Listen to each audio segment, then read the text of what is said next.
Welcome back to Ngelantur Indonesia. Skui nonton, skip blow on. Jangan lupa kalian semua ya.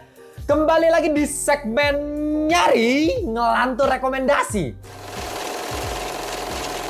Dan di segmen nyari kali ini, seperti biasa akan gue rekomendasikan ke kalian semua.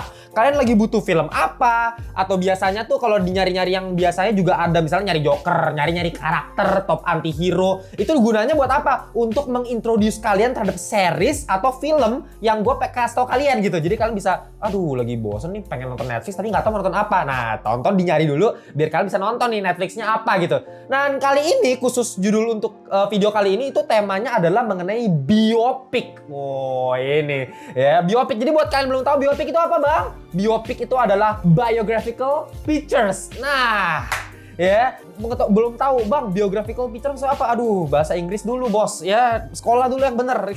Ya, masa biographical picture nggak tahu ya, biografi itu istilahnya. Biografi kan mengenai apa ya istilahnya kehidupan seseorang. Jadi ketika kita nonton film-film biografi yang bakal gue kasih tahu ini adalah ya kita bakal menonton kehidupan seseorang dalam rentang waktu tergantung filmnya nih. Bisa aja seluruh kehidupannya dia dipersingkat dalam 2 jam gitu ya. Bisa juga cuman satu part dalam kehidupan dia yang dijadikan film gitu. Tergantung sutradaranya, tergantung produsernya. Dan kalau misalnya kita mau ngomongin biopik, menurut gue ini agak tricky sebenarnya. Kenapa? Karena dia harus bikin balance antara kreativitas dalam artian itu estetika gitu ya, dalam artian drama gitu ya, kan film ya kan.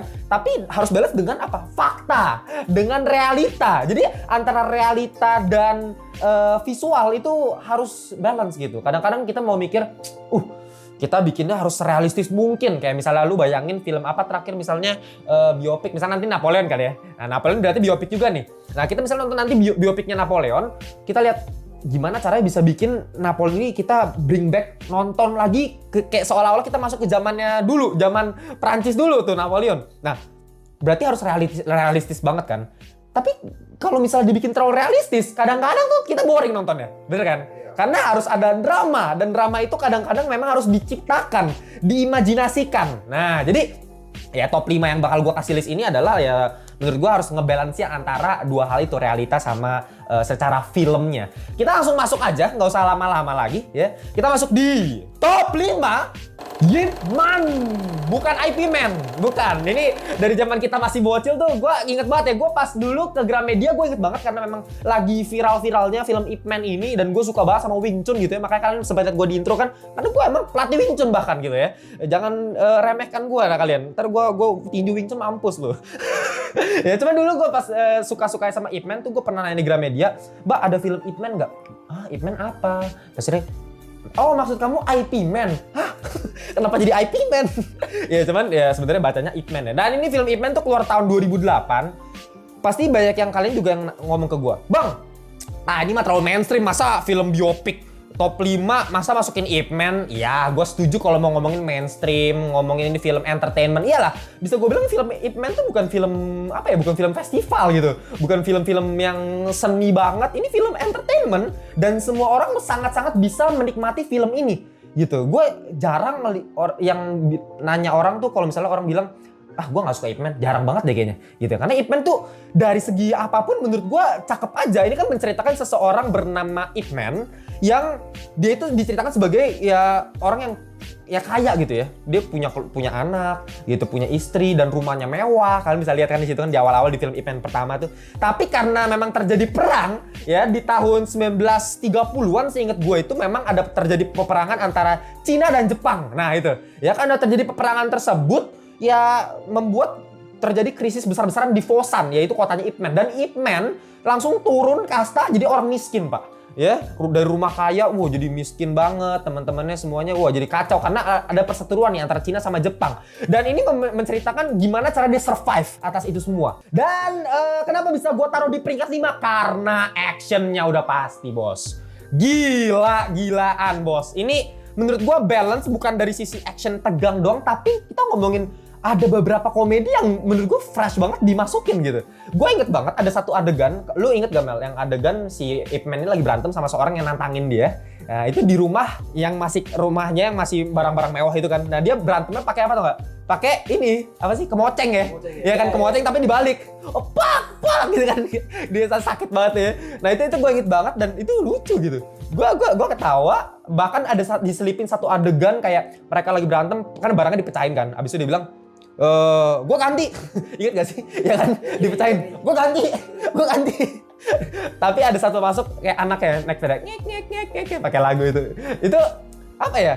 Jadi ini kayak film action berantem tapi ada unsur kekeluargaannya juga. Itu yang gue suka. Dan emosionalnya, development karakter Ip Man dari orang yang menurut gue agak nggak terlalu penting keluarga ya. Dari awal kan kita lihat tuh, ketika anaknya minta apa itu kan dia nggak, udahlah nggak usah. Dia malah fokusnya ini kan pamer, berantemnya, ngajarin orang. Dia lebih maunya pokoknya hidupnya buat kungfu doang, buat Wing Chun doang gitu ya, keluarganya. Tapi lama-lama setelah krisis itu ya semuanya, wah dia malah mentingin keluarganya. Itu development karakter loh. Sampai adegan ikonik. Nah ini, kenapa bisa luar biasa lagi? Karena ikonik momen itu dewa-dewaan bos. Ya, yang adegan dia lawan 10 orang karate itu menurut gua, lu mau, ya itu the best kayak. Dari seluruh franchise Ip Man itu berarti udah 4 film kan ya. Dari 4 film Ip Man itu menurut gua nggak ada yang bisa nyanyiin scene yang satu ini sih. Lawan 10 itu gila 10 orang.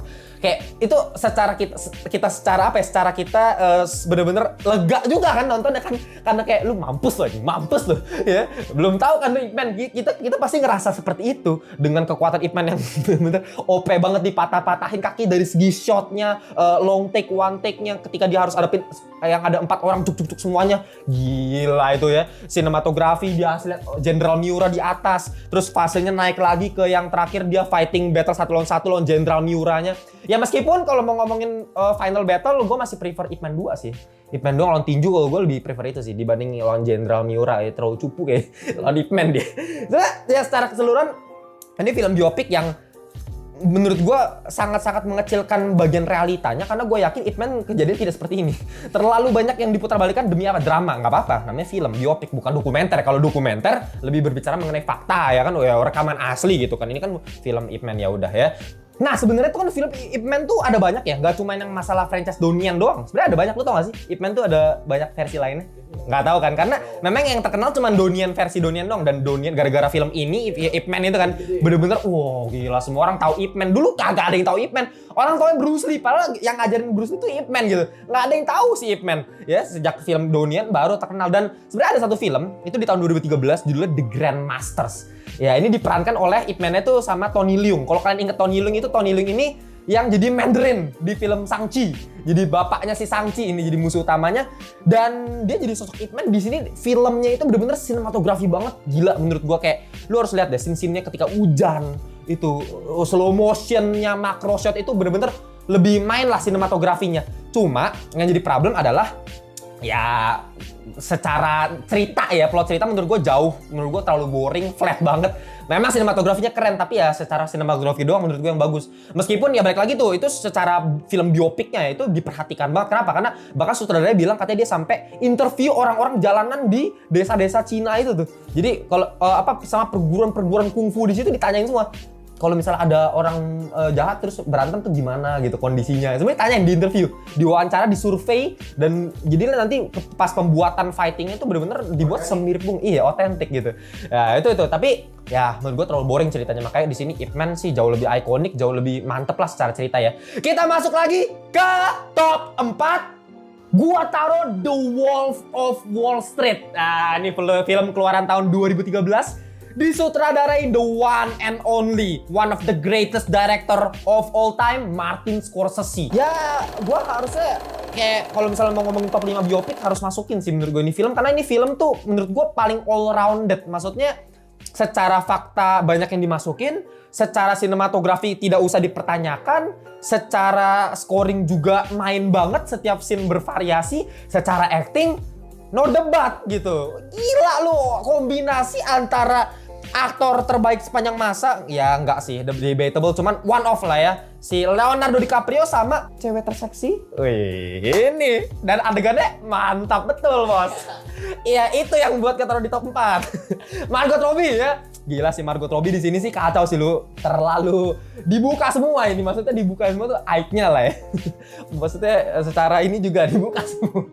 Cuma secara film ini menurut gua keren banget pembangunan karakter si Jordan Belfort yang merupakan seorang pialang saham lah ya. Dia di sini kerja awalnya pengen kerja di Wall Street gitu ya. Dikerja di Wall Street tapi karena ada kejatuhan saham di tahun 1987 itu julukannya Black Monday ya. Dimana saham waktu itu bener-bener jatuh total, makanya dia di situ ya udah dipecatin kan, pecat keluar, terus dia cari tempat yang kerjaan saham-saham gitu juga, tempat kecil. Akhirnya ketemu kan, yang kecil tuh di Amerika di ya kota-kota kecil gitu, tapi di situ lumayan ternyata dia dapat ininya tuh 50% gitu. Ya komisinya dapat 50% dan buat dia mah gampang gitu. Orang dia udah pernah kerja di Wall Street gitu yang bener-bener yang besarnya. Kalau misalnya di tempat kecil ini orang-orangnya kan kayak udah mau mati gitu tempat sahamnya. Pas dia masuk, baru kalau nggak salah baru berapa kali gitu dia coba udah berhasil kan, terus langsung pada anjing kok lu bisa sih, wah langsung dia di situ jadi kayak top man-nya. Dan ya dari situlah perjalanan karir dia dari orang yang sebenarnya baik-baik aja punya istri jadi orang ngaco gitu,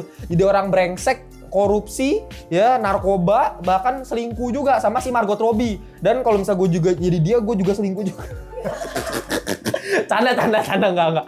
Cuman Margot Robbie sih gila sih. Ini film secara sinematografi terutama menurut gua kerennya apa? Ada penggunaan dua lensa di sini. Gila nggak? Biasa kalau misalnya di film-film lain itu penggunaannya kayak lu mau pilih spherical aja atau lu mau pilih anamorphic gitu kan. Karena itu kalau dalam desainnya ada yang namanya unity. Unity berarti satu kesatuan. Karena kalau misalnya lu main di scene ini sih, itu kayak nggak aneh, nggak nyatu gitu. Tapi untuk khusus Wall of Wall Street si Scorsese ini memang pakai dua kamera yang berbeda untuk apa ya, menggambarkan memang situasi. Jadi sinematografi itu elevate story-nya.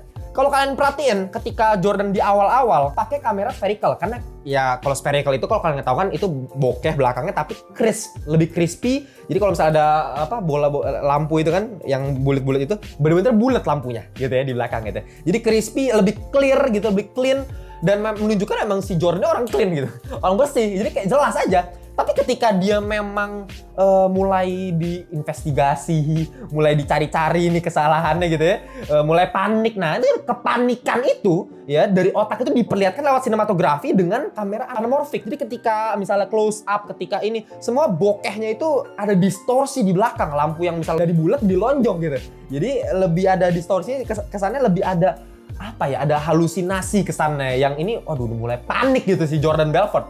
Dan itu lewat sinematografi. Menurut gue penceritaannya itu dari awal sampai akhir gak ada yang perlu dipertanyakan secara kelemahan. Cuma kalau misalnya kenapa lu nanya, Bang, kok kenapa lu masukin ini di top 4 gak di setelahnya? Karena yang setelahnya itu menurut gue jauh lebih ikonik aja sih. Karena menurut gue ikonik itu adalah salah satu elemen yang menunjang sebuah film menjadi sebuah masterpiece atau enggak. Ya kan? Karena kalau ya Jordan Belfort oke, actingnya si Leonardo DiCaprio gitu ya, dikasih lihat behind the scene-nya, dikasih lihat situasi di situ. Tapi makanya lu lihat dulu yang setelah ini. Tapi yang peringkat 3 kalau mau ngomongin ikonik masih ikonik The Wolf of Wall Street sih. Lanjut di top 3 gua taruh The Social Network pada tahun 2010. Nah, gue yakin kalau misalnya dari 5 film yang gue pilih ini, yang paling orang kurang tahu, mungkin Lantur Corps juga kurang tahu nih film, itu film yang ketiga ini, di top 3 ini. The Social Network, ini film karya David Fincher, dan lu tahu sendirilah track record David Fincher.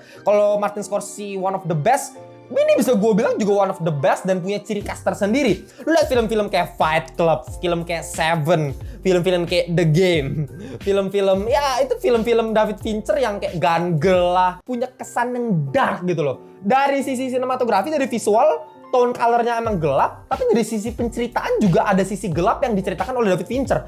Dan dimasukkan ke dalam apa? Ke dalam sebuah peristiwa sejarah, ke peristiwa real life seorang Mark Zuckerberg. Nah, jadi kalau nggak tahu, The Social Network ini film mengenai kehidupan Mark Zuckerberg alias pencipta dari Facebook. Gitu. Facebook, mungkin lu ada nggak sih Mal di zaman Facebook lu masih apa? Lu awal-awal pernah pakai Facebook? Pernah ya? Masih zaman berarti masih make lah. SD3 ya. Kalau gue berarti ya udah lebih ini lagi, lebih tua lagi. Gue ya Facebook dulu sebelum zamannya itu kan punya teman gitu ya. Nah, penciptanya siapa? Ya si Mark Zuckerberg ini. Dari film biopik yang kita ngomongin teknologi, lu bayangin ya, kalau ngomongin ini kan Facebook kan teknologi, Zuckerberg kan orang kayak apa ya? Oh, ini kayak orang biasa aja kan, gak alien. Maksudnya dari segi personalnya dia gitu loh. Maksudnya kalau lu compare dia sama Elon Musk misalnya, ya Menurut gue Elon Musk tuh punya jauh lebih punya daya tarik sendiri daripada si Zuckerberg kan. Zuckerberg tuh menurut gue tapi ternyata di sini dibawakan ternyata dia orang brengsek gitu. Ya lu bisa tahu dari pas masih mudanya tuh ini orang agak bejat gitu dan diperankan oleh Jesse Eisenberg dan itu perfecto Mamma Mia Lezato sumpah. Jesse Eisenberg, actingnya gila. Gue sih angkat tangan sih dia di sini. Benar-benar jadi orang yang creepy, orang yang nerd tapi brengsek di saat yang bersamaan gitu. Kombinasi dia dengan partnernya dia, ya si Eduardo, tau gak siapa pemerannya?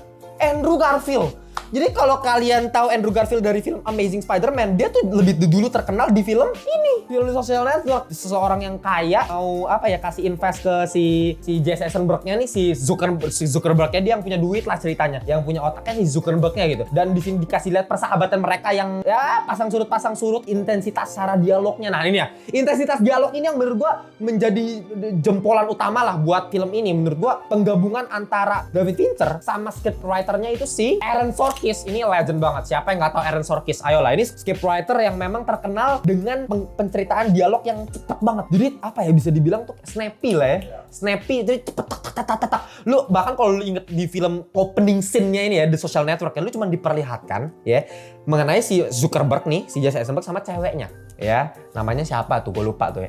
Depannya lupa gue. Tapi mereka berdua ini emang pacaran gitu dan dikasih lihat dialog antara mereka berdua. Di belakangnya itu ada orang-orang di kayak duduk-duduk lagi makan-makan gitu sambil ngobrol. Dan orang-orang di belakang itu suaranya nggak di silence, bos. Maksudnya mereka real ngobrol, mereka real ngomong. Kalau misalnya lu perhatikan film-film lain ya atau film Indonesia gitu ya, lu perhatiin kalau misalnya ada adegan dialog, orang-orang di belakang itu backgroundnya, jadi bilang figuran karakternya itu biasa kan misalnya lagi ngobrol nih biar natural nih. Tapi ngobrolnya itu biasa ngomongnya biasa kayak nggak ada keluarin suara, jadi kayak gitu. Biar orang si soundnya itu nggak kena masalah nih, ya kan? Kalau misalnya kayak editor gua nih pasti dia ngerti lah permasalahannya. Kalau misalnya main karakter lagi kita lihat pakai mikrofon di main karakternya, tapi figurannya jangan sampai numpuk si mainnya ini yang sebagai suara utamanya. Tapi justru si David Fincher biarin aja yang lain ngobrol, ngomong. Jadi pas lu dengerin opening, buset ini berisik banget nih, ngomong bener-bener kayak lu masuk ke dalam situasi tersebut, ke scene tersebut di mana orang-orang lagi ngomong.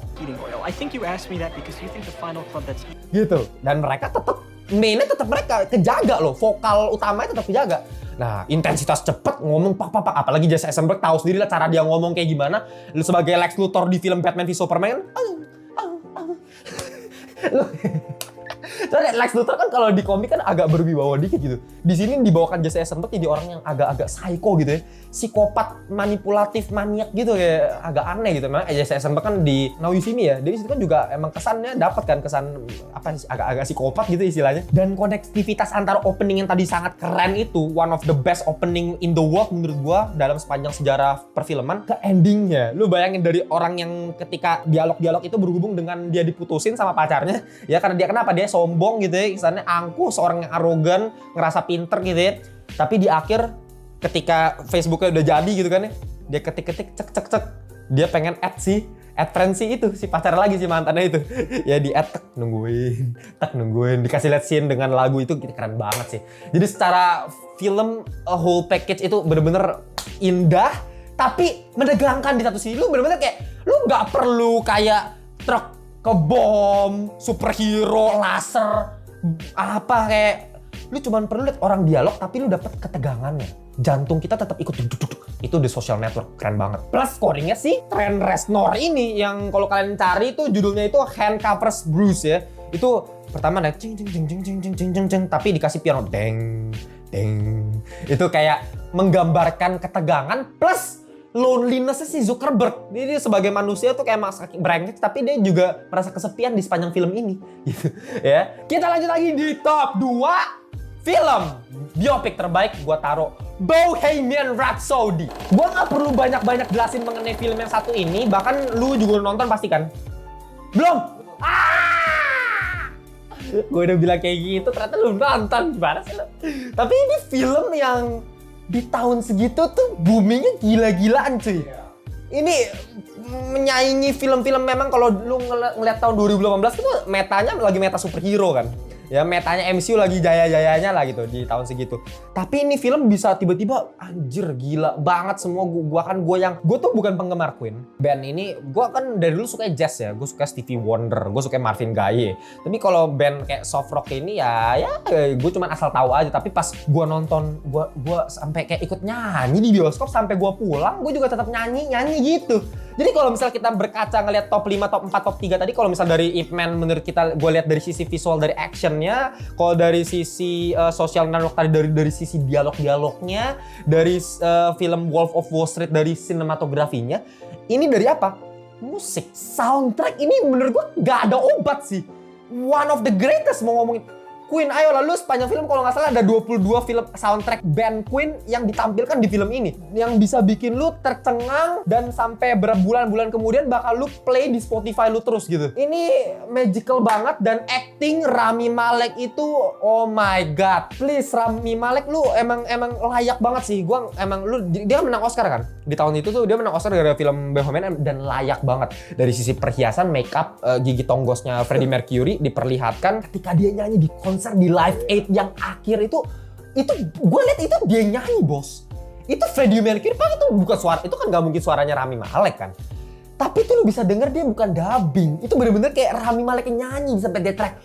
Oh radio Gaga, radio gugu anjay mang. Ya dia angkat mic-nya, bener-bener kayak lu ngelihat sosok Freddie Mercury yang dihidupkan ke dunia yang sekarang. Gua yang bukan fans Queen aja bisa sampai kayak gitu, apalagi bayangin emang orang yang suka Queen dari dulu gitu bisa nangis gak sih? Bisa kayak bisa mengalami bisa mengalami surga tingkat 7 kali. Scene-scene dibangun secara realistik ketika pembangunan musik Bohemian Rhapsody-nya ya kan, yang ya, itu berulang cek lagi cek ulang lagi, keren banget. Super duper realistik dan intercut-nya itu dimainkan dengan sangat cepat, fast pace dan nikmat. Kelemahan dari film biopik itu kan buat anak-anak muda, kadang-kadang anak-anak muda itu seleranya nggak nyampe ke yang mode-mode fase lambat gitu ya. Karena udah kebiasaan action apa gitu kan. Jadi udah susah gitu mau ngomongin fase-fase lambat gitu. Tapi di sini dimainkan dengan film biopik tapi fasenya cepet gitu. Dan enak banget, keren banget. Fokusnya tetap ke Freddie Mercury, tapi chemistry dia sama keluarganya dibangun. Dari awal yang hubungannya kayak gini, ternyata jadi kayak gini. Dari yang straight jadi bisexual dikasih lihat juga.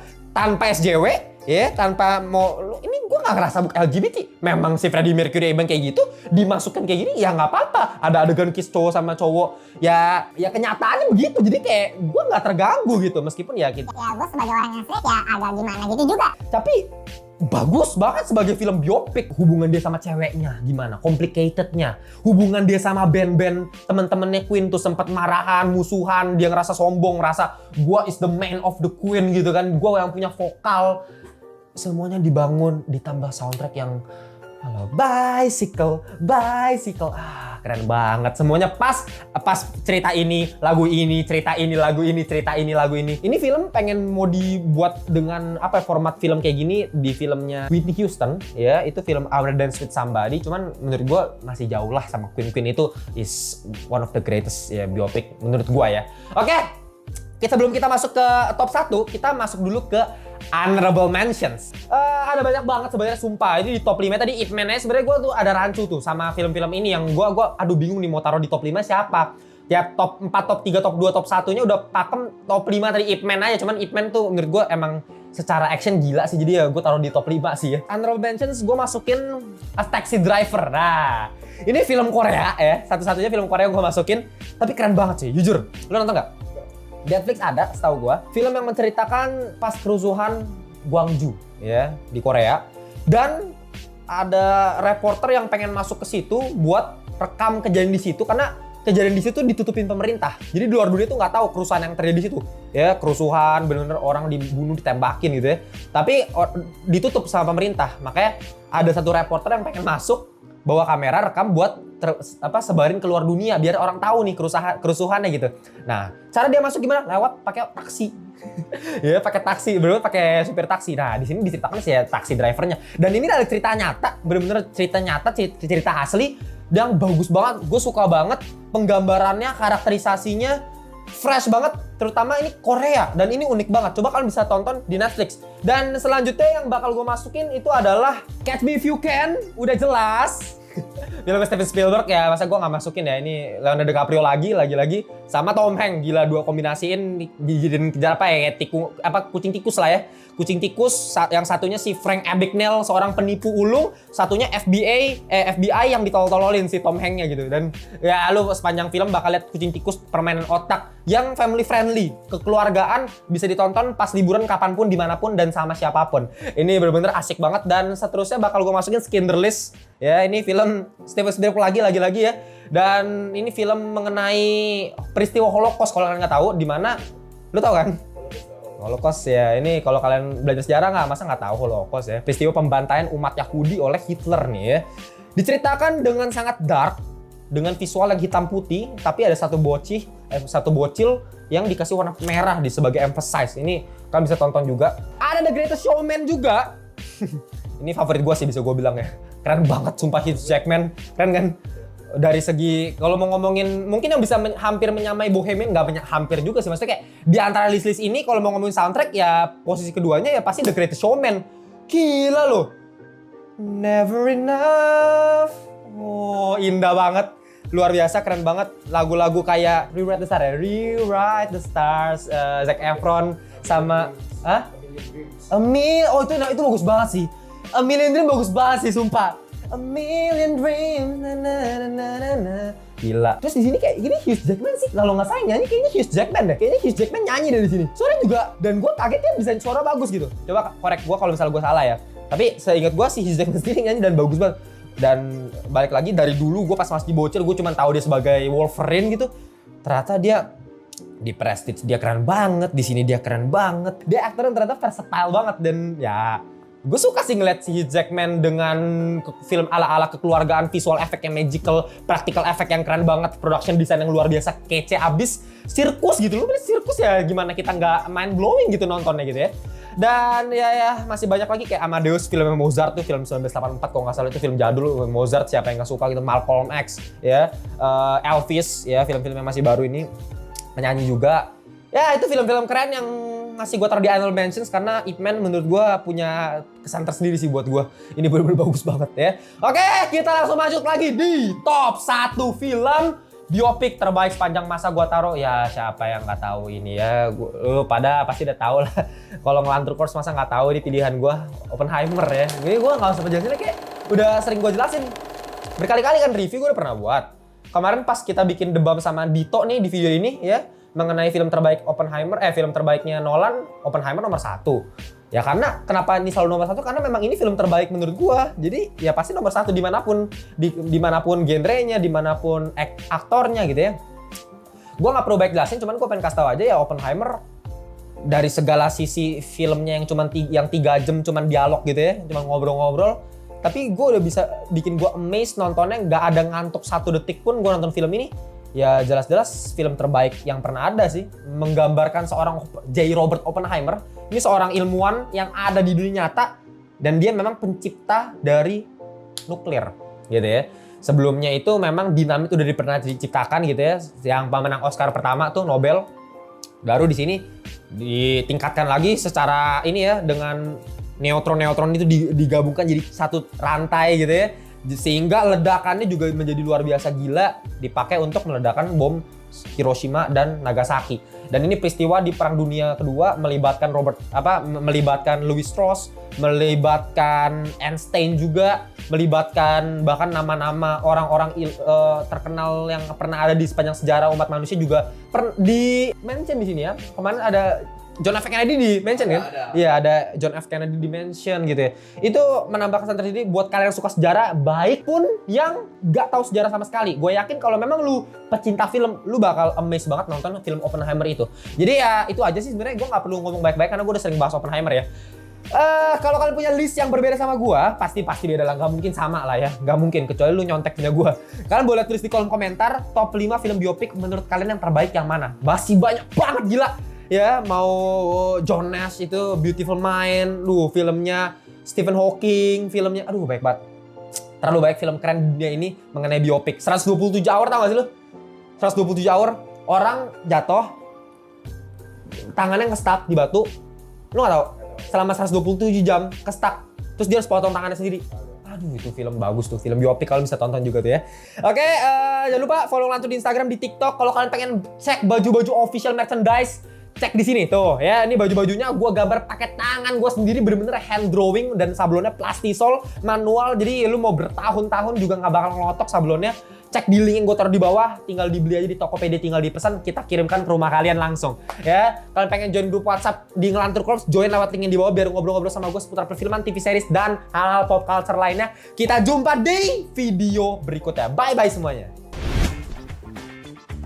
Dan di film-film lain juga ternyata dia emang aktor yang versatile gitu.